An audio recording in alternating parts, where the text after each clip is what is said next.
I'm Matt Bouchard with NAREIT, and I'm in London for EPRA's annual conference. Joining me is Liz Peace, Chief Executive of the British Property Federation. Liz, thank you for joining us. My pleasure. Good morning. What is the biggest policy issue facing British property companies right now? I think probably the economy. I mean, I know that sounds awfully trite and awfully simple, but we might forget as an industry that our success is totally dependent on how strong an economy is. Property is only as good as the people who occupy it. If you build a fantastic building and nobody wants it, well, then you may as well not have bothered. So for us, the big challenge is seeing how this coalition government can get our economy moving again.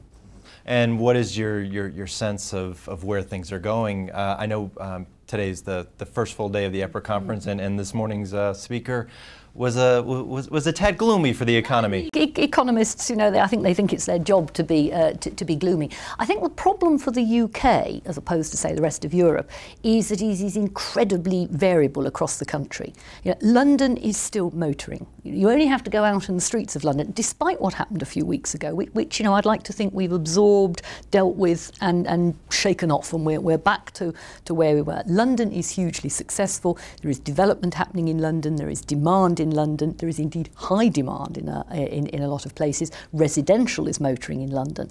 You go outside of London and it's very different. And as we heard from some of the speakers at the conference, there are places where an investor in real estate can make money, but you have to be very careful. You have to pick extremely wisely. And in fact, what you're largely doing is picking places that are probably undervalued, underpriced, out of which you can then make some money. But generally speaking, across the country as a whole, it's quite gloomy. And from a fundamental standpoint, how has the British property market, and I imagine it's different among the sectors, weathered all of this economic chaos that we've been through? Well, I think it's probably right to say that our values dropped faster and further than pretty much anybody else's property values in Europe, probably barring the Irish. You know, so that is not necessarily something to be proud of. But of course, what it actually means is you get the pain out of the way. And frankly, you know, the only way is up. I think there's quite a lot of challenge in getting some of these assets priced properly so that, you know, new money will now come in, take them over, you know, replace the bad debt with some equity so you can get some real investment.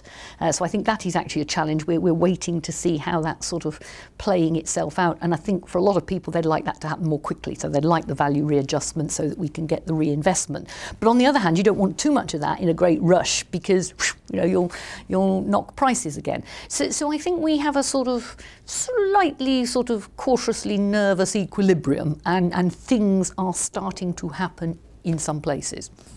Now, real estate investment is, you know, increasingly becoming a global game. Now, with so many securitized markets for investors to choose from, what would you say to an investor as to what makes Britain such a compelling option? Well, I suppose until a few weeks ago, one would have said the safety, solidity and security of all real estate in London. And actually, you know, that was a slightly flippant remark because what happened in London affected a relatively small area and was sort of absorbed and shaken off very quickly. London is still a fantastically secure place. There are other parts of the UK that offer a very secure, solid investment. We have the right legal structure. We have good, generally speaking, a lot of good occupier demand. I'm not just talking retail, talking offices. You know, there are still some very, very good investments in the UK. That's not to say that, you know, compared with the rest of the world, there are sort of big, bright, shiny examples of, you know, things that are happening in Sao Paulo, in Shanghai, or some of these global cities that our economist was talking about this morning. But London is still up there with them, and I think sort of by analogy drags a lot of the rest of the UK with it. So I don't worry too much about the UK's positioning vis-a-vis the rest of the world in real estate, because I think it offers something very interesting, very different, very unique. There's an awful lot of people who want to be in the UK. And what about the Olympics? How is that going to factor into? Well, apart from a deep personal bitterness that I was unable to get any tickets, you know, and therefore I feel very, very, very peeved about this. I think the Olympics are a fantastic opportunity. I mean, the Olympics themselves, you know, 2 weeks and then a further 2 weeks of the Paralympics of mayhem, when I've no doubt London will be absolutely chaotic. But I think we will do what Sydney did. I think we will achieve a fantastic city buzz. You know, actually, Londoners, Englanders, the British, we like to party. We may have this reputation of being a bit dour and serious, but actually we do like a party. I think London will be one big street party for the Olympics. So I think it'll be great fun, but that's not the really important bit. The really important bit is what comes afterwards. And if you look at what is planned for this Lee Valley, this huge area of what was just, you know, brownfield decrepitude, dreadful place, it is absolutely stunning. And I think we're going to see a whole new area of London opened up. And this would not have happened if we hadn't had the Olympics. So I think this is really good for the UK, the South East, for London, that we're actually seeing this massive regeneration project. And my last question, you're also a member of the Real Estate Equities Securitization Alliance, that RESA. Just slips off the tongue, doesn't it? Yes. What are some of RESA's main goals, or what do you see as its top priority in the coming year? Well, I think, and I know it's, well, let's sort of divide that in two. I think one of the really good things that RESA has done, two brilliant things. First of all, we fought the OECD and we got them to look at real estate investment trusts and work out a definition for them, which provided for a degree of commonality when you're looking at how countries manage their tax treaties.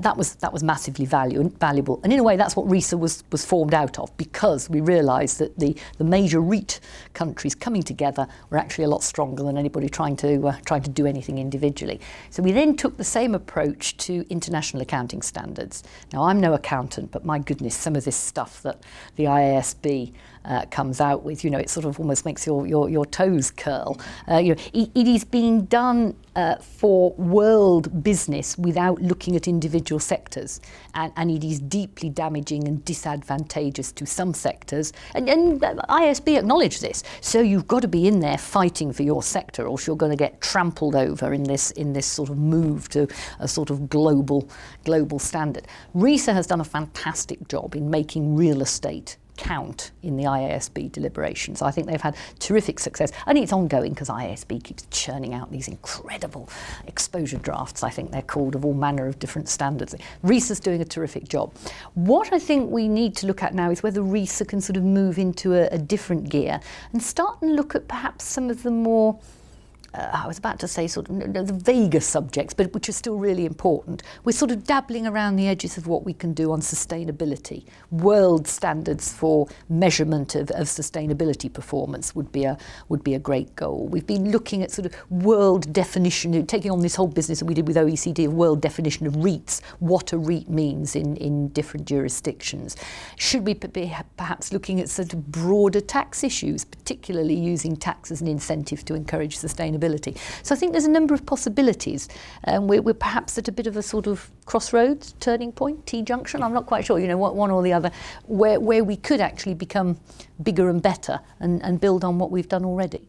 And does the opportunity exist to, I mean, obviously every jurisdiction has its own unique situations. Are a lot of the areas involved in the REIT business able to share commonalities? Oh, absolutely. I mean, you know, a building is a building, wherever you... and of course, companies cross regions. And these days, you know, a company's portfolio is likely to have real estate from many different places. And indeed, you know, a business is likely to have offices in many different places. And I think things like the whole approach to sustainability, you know, I don't think we're going to crack this business of trying to make our buildings more resource efficient unless we try and deal with it on a global basis.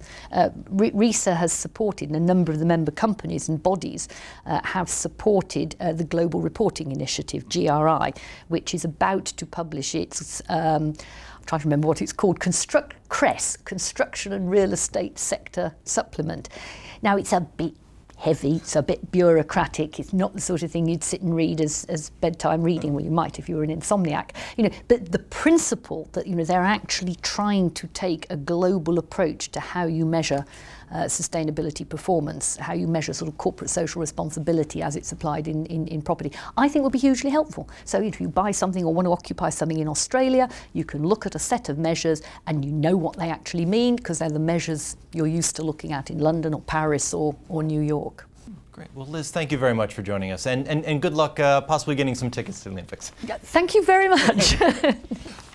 For more on this and other REIT news and information, be sure to visit REIT.com as well as EPRA.com.